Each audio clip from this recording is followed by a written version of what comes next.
Bonjour et bienvenue dans cette nouvelle vidéo.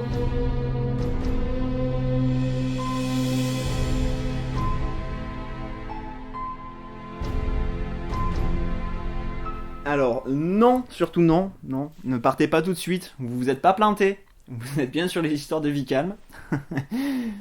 Voilà, c'est tombé dans la nuit, hein. On fait cette blague pour les cheveux en général. Mais non, ne partez pas, c'est bien moi, et on est bien là pour un nouvel épisode des histoires donc de vie calme. Avec, mais vous le savez, normalement, le petit Keren. Parce que oui, aujourd'hui, c'est les histoires belles à raconter. Ouh. Ça commence à rentrer les playlists chaque semaine. Alors, Keren. Keren. Qu'est-ce qui lui arrive aujourd'hui? Plein de choses, hein, encore une fois. Alors, mais il lui arrive quelque chose qu'il s'attendait pas du tout. Mais pour ça, il faut que je replace un petit peu le contexte. Donc, comme je vous avais dit, il vit donc en 2180, 2200, à une époque où donc les androïdes sont courants. Hein. Et ça fait déjà plusieurs semaines, voire plusieurs mois, qu'aux informations, il y a un sujet qui est souvent traité, souvent abordé, dont on parle beaucoup, voilà, tout simplement. Un sujet dont on parle beaucoup, qui est le fait de pouvoir adopter un androïde. Adopter comme on adopterait un enfant. Parce que, à ce moment-là, les androïdes, c'est des objets, c'est des robots. Hein. Donc, on achète un androïde en général pour plusieurs raisons, faire le ménage, faire le jardin, enfin, ce que vous voulez. Mais là, c'est vraiment la question que les gens se posent, c'est est-ce qu'on pourrait avoir le droit d'adopter un androïde? Parce que comme je disais, quand on achète un androïde, pour faire du ménage ou autre, ils sont bridés, ils sont réglés de sorte que ils n'ont pas... Enfin. Ils... comment dire? Ils ne réfléchissent pas forcément par eux-mêmes. Je veux dire, c'est que ils sont programmés pour que face à une telle situation, ils réagissent comme ça. Là, vraiment, ce serait, en fait, faire sauter tous ces verrouillages, hein, enfin, voilà, pour que l'Android puisse vraiment réfléchir par lui-même, agir par lui-même, comme une véritable personne. Et donc, adopter un Android. Donc, adopter un Android, ça pourrait être un Android qui est vraiment en bas âge, donc 3, 4, 5 ans, ou un peu plus grand, 10, 12, 14. Pourquoi adopter un Android? En fait, il y a de plus en plus, les êtres humains, les hommes, les femmes, plus ça va, moins ils peuvent en faire. Plus ça va, plus ils sont stériles. On appelle ça, c'est comme ça. Et du coup, ils font de moins en moins de bébés. Et comme aujourd'hui, il y a des moyens de faire des enfants pour les gens qui ne peuvent pas, hein, en passant par des hôpitaux, par des opérations, d'accord. Mais bon, adopter un Android serait plus pratique, du coup, parce que voilà, hein, quand on fait ça par la médecine, ça peut ne pas fonctionner. Si on adopte un Android, obligatoirement, voilà. Pourquoi ne pas adopter un enfant, tout simplement, comme on ferait aujourd'hui? Parce qu'il y a de moins en moins d'enfants à adopter, tout simplement. Hein. Comme je disais, comme il y a de moins en moins d'enfants, les gens qui ont des enfants, ils les abandonnent plus, ou enfin, voilà, il y a moins de problèmes. Et enfin voilà. Donc du coup, c'est vrai que c'est une question qui revient beaucoup dans les informations à ce moment-là. C'est peut-on adopter un Android? Alors il y en a qui sont pour, il y en a qui sont contre. Ça fait débat, comme on dit. Ça fait débat. Là, tout le monde a son avis. C'est toujours comme ça. Hein. Tout le monde a son avis. Et donc ça traîne en longueur. Et en fait, voilà, on revient à Keren. Ce jour-là, ils sont en train de manger avec ses parents. Et là, aux infos, à la télé, on leur dit ça y est, la loi va passer. Ce n'est plus qu'une question de jours. La loi va passer. Les gens vont pouvoir adopter un enfant. Adopter un androïde. Un enfant android. Oh, quand je me suis rattrapé là. Ils vont pouvoir adopter un enfant android. Alors, pour les raisons que je vous expliquais, les gens sont de moins en moins capables de faire un enfant naturellement. Et il y a aussi pour d'autres raisons. Hein. Imaginez que quelqu'un avait un enfant et il y a un accident de la route ou autre, hein, un accident de voiture ou quoi, et hélas, malheureusement, l'enfant décède et la personne peut adopter un androïde qui sera fabriqué pour ressembler trait pour trait à l'enfant qui est décédé. Du coup, ça peut être aussi une des raisons. Donc voilà, la loi va passer. Lui, Keren, bon, ça lui fait ni chaud ni froid, on va dire, hein, parce que bon, il est jeune, il a d'autres choses en tête, lui, hein, le collège, les copains, sa vie de tous les jours, le dessinateur 8000, enfin bon. Il prend pas vraiment conscience de l'importance d'une telle décision. Ses parents, par contre, sont vraiment. Pour eux, c'est vraiment une victoire quelque part. Eux, ils étaient pour. Eux, ils étaient pour qu'on puisse adopter des androïdes. Donc, ils sont vraiment contents. Bon, le repas se passe, donc il y a cette nouvelle. La vie reprend son cours, hein, après, le repas est fini, Keren il va dans sa chambre, ses parents ils se mettent devant la télé pour regarder des films, des séries, enfin voilà. Et comme je dis, le jour, la soirée passe, Keren va se coucher, patati patata. La nuit passe également, le lendemain il va au collège, il retrouve ses copains, ses copines, enfin voilà. Il retrouve Roxane du coup, il retrouve Olivier, ou toujours pareil, c'est pas les meilleurs potes du monde, hein, loin de là, mais Olivier a arrêté de l'embêter. Petit rappel des épisodes d'avant. Euh, voilà. Et le soir, il rentre chez lui. Et le soir, il rentre et il n'y a que sa mère, déjà, à la maison. Euh, Lui, ça met un peu la puce à l'oreille. C'est bizarre, en général, c'est même son père qui rentre à la maison avant sa mère. Donc, bon, il demande à sa mère, oui, maman, il est où, papa? Il dit, il voit qu'elle est gênée. Il dit, il va pas tarder. Mais il sent qu'il y a quelque chose qui se trame. Il est pas bête. Il dit, il y a quelque chose, ouais, il y a quelque chose de bizarre. Il dit, va rentrer. Il va falloir qu'on te parle de quelque chose. Bon. Lui, il va dans sa chambre, il fait ses devoirs. Bon, ça le taraude un peu. Il n'a pas longtemps à attendre. Hein. Une petite heure après, il y a son père qui arrive. Il l'appelle, donc ses parents l'appellent. Ouais, Keren, tu peux venir dans le salon. Lui, il y va. Et alors, il s'attendait pas du tout à ce qu'il va voir. Et il arrive et il y a une petite fille. Une petite fille qu'il a jamais vue. Hein.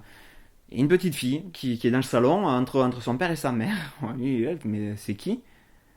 Et il voit que ses parents ils sont un peu gênés. Et il dit écoute, on aurait aimé t'en parler avant, mais comme tu l'as entendu hier aux infos, il y a la loi là, qui va passer dans pas longtemps. Donc on a eu l'autorisation de ramener cette fille. Voilà. Parce qu'en fait, ça fait déjà quelques semaines qu'on en parle d'adopter cette petite fille Android donc qui s'appelle Célène.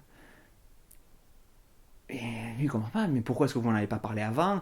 Il dit mais c'est ce qu'on voulait faire, mais on pensait que ça mettrait beaucoup plus de temps avant qu'on ait le droit d'adopter un Android, et on a été un peu pris de court, ils savent pas comment faire, ils savent qu'ils ont mal fait, ils le savent qu'ils ont mal fait, et Keren le prend très mal, parce que lui lui là, il y a tout qui s'effondre, il comprend pas, il se dit mais il a l'impression de rêver, il se dit cette petite fille maintenant elle fait partie de ma famille.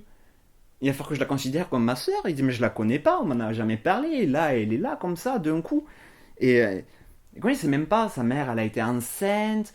Donc il y a les 9 mois avant qu'elle accouche. Puis après elle est bébé, enfin cet enfant est bébé, il la voit grandir. Et du coup il se considère comme son frère. Là c'est vraiment... euh, on l'amène à la maison et voilà. Bon mais voilà, voilà c'est Hélène, maintenant c'est ta soeur. C'est un androïde qui est cette petite fille, elle doit avoir 8 9 ans comme ça, vu le nez. Et lui, il est complètement perdu. Et d'ailleurs, son réflexe, c'est. Il a le visage complètement vide. Il se retourne et il va dans sa chambre. Et ses parents, ils sont là, mais Karen, ça va enfin, et la chose qu'il ne fait jamais, c'est qu'il rentre dans sa chambre et il ferme la clé. Il entend hein, que ses parents ils viennent le voir, ils commencent à taper à la porte. Keren, tu peux ouvrir, il faut qu'on te parle. Il leur répond même pas. Il est littéralement paumé, quoi. Il n'en veut pas de cette petite sœur, il n'en veut pas de cet android. Quand il a vu les infos la veille pour qu'on adopte un Android, ils se demandent pourquoi est-ce qu'ils m'en ont pas parlé à ce moment-là. Il est, il est en vrac. Il est en vrac, Karen. Il reste toute la soirée dans sa chambre. Il sort même pas manger. Il s'endort sur son lit, tout habillé. Il est vraiment au plus mal, quoi. Il comprend pas. Il est complètement perdu, quoi. Il se dit, mais c'est mes parents, quoi. C'est mes parents, et là, il va falloir que je partage mes parents avec. Il y a trop de questions dans sa tête, là. Il est complètement. À notre petit bruitage. Et il a sa tête qui est prête à exploser. Bref, donc il s'endort. Voilà, le lendemain matin, bon, mais il a envie de rien, mais bon, il faut aller au collège, donc il va au collège. Il croise Roxane, mais il lui dit même pas bonjour, il fixe ses pieds comme ça, avec les yeux grands ouverts, hein, un peu zombie, vous voyez, c'est trop de questions qui tournent en tête, enfin bon. Et il voit Roxane, elle lui dit bonjour, il répond pas. Elle le comprend de suite, elle le voit, elle commence à le connaître quand même, maintenant ça fait quelques temps qu'ils se connaissent, et elle voit que ça va pas. Donc elle va le voir, elle lui pose plein de questions, elle lui demande qu'est-ce qui va pas, qu'est-ce qui s'est passé, il répond pas, enfin, voilà, c'est vraiment il est au collège, il fait ses cours, Keren n'existe plus quoi ce jour-là et même les jours suivants. Et une fois qu'il rentre chez lui, c'est pas, il retourne dans sa chambre, il ne veut pas voir cette petite fille quoi. Il veut pas voir Célène, c'est hors de question, c'est hors de question. Et ses parents, ils essayent un peu d'aller le voir pour lui parler, il répond pas, il s'enferme dans du mutisme. Mutisme, le fait de pas parler. Euh, les jours passent, et, euh, et puis c'est un week-end, un peu plus tard, il y a quelqu'un qui tape à la porte. Donc lui, toujours la porte fermée. Et là, bon, il reconnaît la voix derrière, donc c'est Roxane qui dit Keren, tu peux m'ouvrir s'il te plaît. Bon, il hésite, il veut pas que ses parents rentrent. Il lui dit, il fait, si tu rentres toute seule, je veux pas que mes parents y rentrent. Il dit, je te promets, je rentre toute seule. Bon, il se lève, il ouvre la porte. Elle rentre, et, euh, et elle lui dit, enfin lui déjà, il lui demande, mais enfin, qu'est-ce que tu fais là? Et il dit, bah, écoute, tes parents ont appelé les miens pour expliquer la situation, parce qu'ils s'inquiètent pour toi, ils savent dans quel état tu es. Du coup, ils ont tout expliqué à mes parents. Ma mère m'a passé le téléphone pour moi là. Comme ça, ils m'ont expliqué aussi. Ils m'ont dit que ben, ils ont adopté donc un Android, ils ont adopté Célène, et que ben, apparemment tu le prends très mal, tu le vis très mal.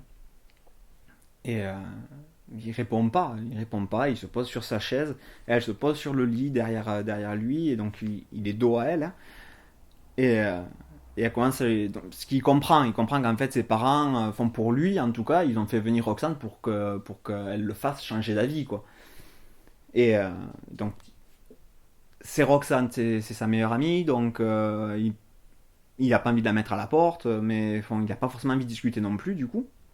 Roxane, elle lui parle, elle lui dit, tu sais, moi j'ai parlé un petit peu avec Célène, et bah écoute, ça a l'air d'être on voit même pas que c'est un android en fait, on a vraiment l'impression que c'est une petite fille normale. Et il dit, je suis sûr que tu pourrais vraiment bien t'entendre avec elle. Lui, il répond pas. Lui, il répond pas. Karen ne répond pas. Il a pas envie d'écouter ce qu'elle dit en fait. Et elle dit, tu sais, Karen. Et là, elle commence à partir dans une explication. Elle lui dit, tu sais, Karen, oui, il va falloir que tu partages tes parents avec elle. C'est comme ça. C'est notre enfant. Pour une raison ou pour une autre, ils ont voulu l'adopter. Alors je comprends, ils me l'ont dit, hein, qu'ils t'avaient pas tenu au courant, ils s'en veulent énormément de ne pas te l'avoir dit, mais ils pensaient pas que ça irait aussi vite. Et disaient, mais je peux comprendre que ce soit difficile. Et tu sais, moi, quand mes parents, ben, quand ma mère est tombée enceinte et que j'ai eu aussi, enfin voilà, que j'ai eu ma petite sœur, ça a été compliqué déjà pour moi d'arriver à me dire que je n'étais plus une enfant unique et que je devais partager avec ma petite sœur. Et elle dit, alors toi, j'imagine même pas quand comme ça, du jour au lendemain, on t'amène quelqu'un et qu'on te dit, bon, mais voilà, il va falloir que tu partages tes parents et ta vie avec cette petite fille que tu connais pas. Enfin, bon. Et elle dit, mais tu sais, Keren, il faut... Et elle dit, il faut accepter le passé. Il faut accepter que le passé, c'est le passé. Tu n'es plus enfant unique. Il faut que tu arrives à l'accepter. Il faut que tu ailles faire connaissance avec cette petite fille. Parce que l'explication, lui, il l'entend, mais ça, vous savez, ça rentre par une oreille, ça sort par l'autre. Elle lui dit, il faut que tu acceptes le passé, il faut que... sinon, tu ne pourras pas avancer, si tu te bloques, si tu vis dans le passé, tu ne pourras pas progresser, tu ne pourras pas aller de l'avant, tu vas te bloquer à plein de choses. Elle sait que Keren, quand elle lui parle comme ça, Keren, il écoute pas. Parce il aime pas quand il parle comme ça. Lui, il a besoin d'exemples, il a besoin qu'on lui explique, comment dire, de manière concrète, donc qu'on lui raconte entre guillemets une histoire pour lui faire comprendre quelque chose, pas qu'on lui dise les choses comme ça, ça c'est comme ça, c'est comme ça, c'est comme ça. Il faut lui dire pourquoi. Elle le sait, elle le connaît, et du coup, elle dit écoute, Keren, je vais te raconter une histoire. Il se redresse un petit peu, il la regarde quand même pas, mais il se redresse un petit peu, et elle dit écoute, je vais te raconter une histoire pour te faire comprendre ce que je veux dire. Elle lui dit tu sais, si je te parle comme ça, elle dit parce que ben, j'ai le même âge que toi, hein. Elle dit je sais que quand je te dis des trucs comme ça, tu peux te dire mais enfin voilà, on dirait quelqu'un qui a 40, 50 ans, enfin voilà. Je sais comment c'est quand on est plus jeune et quand on parle un peu comme ça, on se dit ouais, c'est un discours de vieux. Et elle disait donc j'ai 14 ans, mais si je te dis ça, c'est parce que je l'ai compris. Si je l'ai compris, c'est parce que quelque part je l'ai vécu. J'ai vécu ça, le fait de rester dans le passé, de pas accepter que quelque chose qui était avant, qui existait avant, ne l'est plus aujourd'hui. Et de pas vouloir. Elle dit écoute, voilà, tout simplement, je vais t'expliquer quelque chose qui m'est arrivé à moi. Elle dit tu sais, quand t'es venu me voir sur les marches de l'escalier au collège, elle dit tu le sais que j'étais toujours sur ces marches, j'étais toujours toute seule. Tu me connais, avant même de venir, je veux dire, tu me connaissais, ça fait déjà des années qu'on est dans la même école, puis dans le même collège. Tu sais que j'ai toujours été. Voilà, ça fait longtemps que je suis toute seule, ça fait au moins. Enfin, elle dit, tu sais que ça fait au moins 2 3 ans que je suis toute seule, et que je veux pas voir d'autres personnes. Et elle dit, je vais t'expliquer pourquoi j'étais comme ça.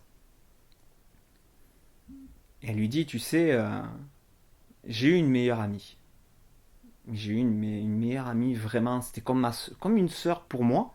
En plus, ben, on s'est un peu rencontrés juste au moment où mes parents, enfin, où ma mère a accouché de ma petite sœur et où du coup j'ai eu du mal à accepter de plus être enfant unique. Et j'ai rencontré cette fille à ce moment-là.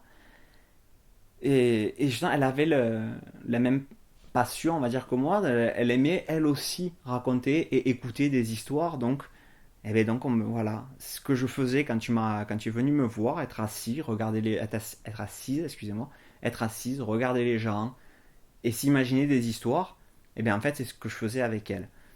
Tous les jours, on se posait, voilà, et puis on inventait l'histoire, on rigolait, ou. Enfin voilà. Et, et tu vois, là, je viens chez toi, les week-ends, c'était pareil avec elle. C'était comme une sœur. On est resté copines pendant 3 4 ans. Et puis, ben, un jour, elle a dû déménager. Ses parents ont dû déménager, et du coup, elle a dû déménager. C'est comme ça, quand t'es enfant, tu peux pas faire autrement. Et moi, je voulais pas, et je lui en ai voulu de partir, parce que je lui ai dit, mais non, mais il faut que tu restes. Et elle avait beau m'expliquer que ben, elle pouvait pas faire autrement, et je voulais pas, je voulais pas. Et on en est arrivé à se disputer. On en est arrivé à se disputer juste avant qu'elle parte. Et quand elle est partie, ben, on était en froid, on s'était disputé. Et c'est dur déjà de, de voir quelqu'un partir. Je m'en veux beaucoup de ça, je m'en veux beaucoup de m'être disputé avec elle avant qu'elle parte, parce que ben, si on s'était bien entendu, elle serait partie, on aurait pu rester en contact. On se on serait envoyé des mails, on aurait pu s'appeler. Elle disait, mais là, on s'est disputé, elle est partie, et j'ai essayé. Bon, les premières semaines, en fait, je voulais pas lui parler. Les premières semaines, je voulais pas lui parler. Je me disais, elle m'a abandonné, voilà, elle est partie loin.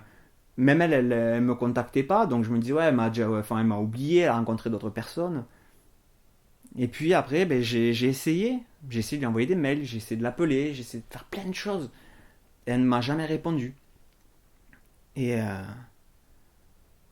j'ai dit, du coup, ben, encore une fois, je me suis dit, ouais, donc en fait, elle m'a oublié, enfin, je sers à rien, je suis rien. Enfin, et voilà, je suis resté pendant des semaines et pendant des mois à penser à cette fille et à me dire, il faut.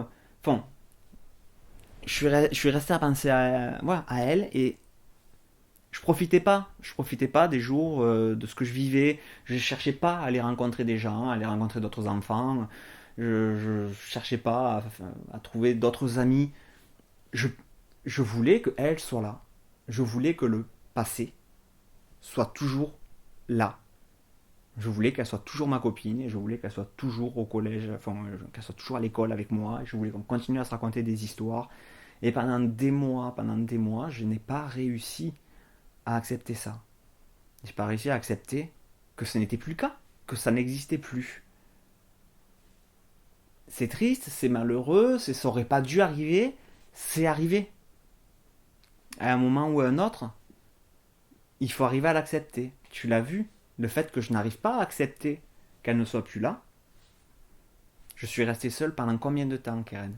Keren, pendant combien de temps tu m'as vu seule, assise sur ces escaliers? Et puis t'es venu. T'es venu, tu m'as parlé, et je me suis rendu compte que, ben oui, tu n'es pas comme elle, tu ne racontes pas des histoires, mais tu les dessines. C'est quelque chose de nouveau. Le passé, on ne peut pas avoir dans le présent ce qu'on avait dans le passé. Si ça a disparu, c'est que ça devait disparaître. Enfin, mais à un moment ou à l'autre, il faut accepter que c'est fini. Et se dire, bon, mais maintenant, qu'est-ce que ça me réserve? Qu'est-ce que demain me réserve? Qui c'est que je vais rencontrer? Et dire, heureusement que tu es venu me voir, que tu m'as sorti de tout ça, parce que ben, franchement, je passe vraiment des très bons moments avec toi. Elle dit, et c'est ça que je vais te faire comprendre, c'est, tu n'es plus un enfant unique. Accepte-le.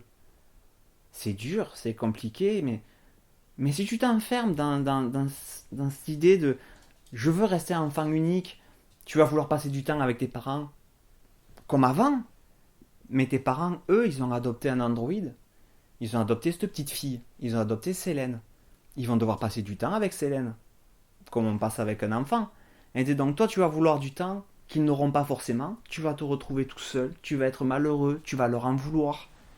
C'est-à-dire que si tu l'acceptes, si tu acceptes que tu n'es plus un enfant unique, si tu essaies au moins d'aller rencontrer Célène et que tu essaies un peu de discuter avec elle, si ça se trouve, ben, déjà vous passerez du temps avec vos parents, tous les quatre ensemble, de très bons moments. Et puis en plus, ben, ça se trouve, tu auras une amie à la maison. Elle dit, mais pas une meilleure amie, hein, c'est moi ta meilleure amie. Elle, c'est ta soeur, ça peut être ton amie, mais c'est moi, hein, ta meilleure amie. Elle disait, mais voilà, t'imagines, tu rentreras du collège et ça se trouve, tu auras quelqu'un avec qui jouer avec toi le soir. Elle dit, c'est trop cool. Elle dit, essaie d'aller discuter avec elle. Pendant tout ce temps, Keren, bon, il était de dos, comme je vous disais, mais elle a vu qu'il était en train de gribouiller sur le Dessinator 8000. Et elle dit, elle dit, tu m'as écouté, Karen? Il se retourne, il la regarde un peu du coin de l'œil, il dit oui. Elle dit, mais du coup, qu'est-ce que tu fais sur ta tablette et tout? Je peux voir. Et du coup, ben, il prend le dessinateur lui, là, il prend la tablette, il lui donne, et en fait, ben, il a dessiné un petit garçon, tout seul. Donc, voilà, avec ses parents. Enfin, il n'est pas tout seul, du coup, parce qu'il y a ses parents à côté. Puis après, il a fait comme une bande dessinée, vous savez, avec des cases.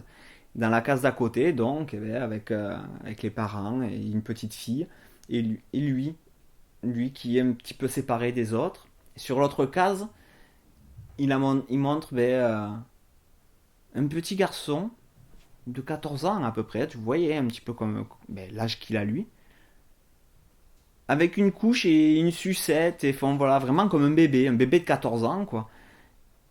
Et ses parents, toujours pareil, avec cette petite fille en train de s'amuser, en train de rigoler, en train de faire autre chose.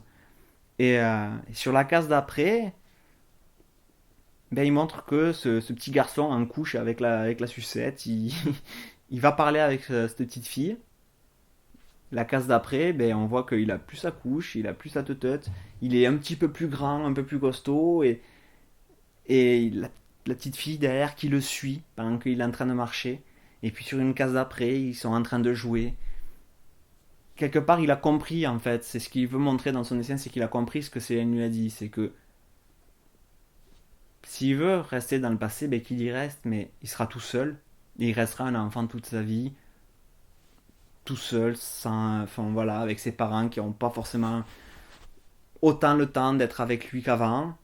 Alors que ben, s'il va voir cette petite fille, ben, il pourra devenir un grand frère, vraiment. Euh, et du coup, quelque part, peut-être guider aussi cette petite fille, parce que ben, c'est sa petite sœur, et lui montrer des choses et s'amuser avec. Voilà. Est-ce que Keren et Célène se sont bien entendus? Est-ce qu'ils s'entendent bien?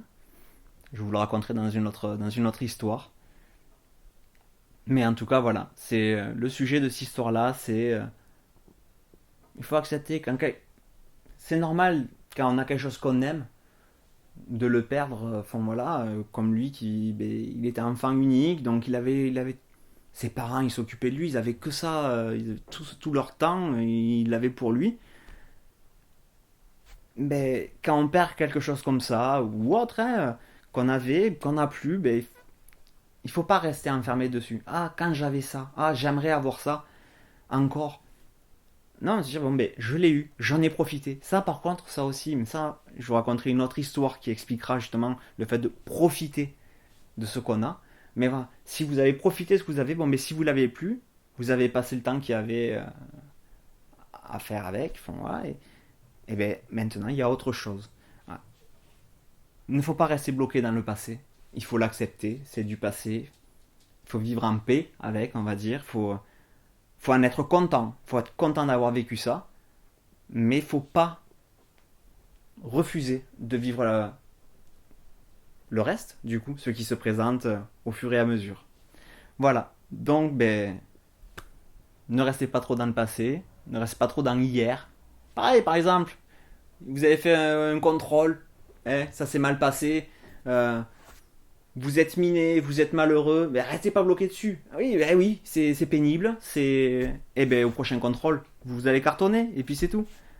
Par exemple, c'est un exemple de ce genre de choses. Quand il arrive quelque chose, il faut pas rester bloqué dessus, et puis il faut avancer, tout simplement. Allez, je vous souhaite ben, une bonne fin de journée, une bonne fin de soirée, une bonne après-midi, tout ce que vous voulez. Et on se revoit ben, dans 2 semaines, du coup. Allez, ciao.